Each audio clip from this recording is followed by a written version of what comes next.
大家好，我是田园。今天给大家分享一个免揉葡萄干面包卷的做法。首先我们准备300克的高筋面粉，先加入3克酵母粉，再加入30克白糖，然后用筷子先把它们充分搅拌均匀。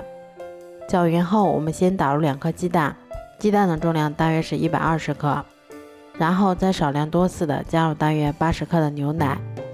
接着我们用铲子把它们一直翻拌成像这种没有干面粉的状态。翻拌均匀后，再给它盖上保鲜膜，让它常温醒发的2倍大。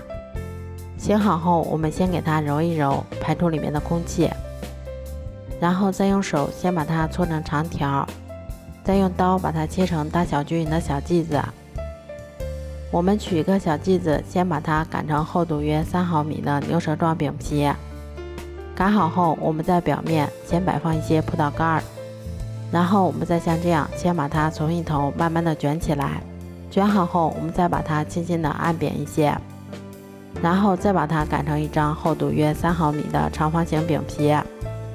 擀好后，我们再把它慢慢的卷起来。像这样，我们的生胚就做好啦。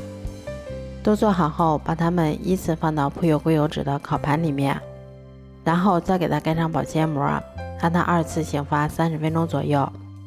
醒好后，我们在表面先刷上一层鸡蛋液，接着我们再把它放到烤箱里面。烤箱中层上下火180度，烤20分钟左右就可以啦。这样做出的免揉葡萄干面包卷吃起来非常的松软香甜，咬上一口还有一股浓浓的牛奶和葡萄干的香味儿。如果喜欢的话就试试吧。喜欢我的视频就关注我吧，谢谢您的支持啊。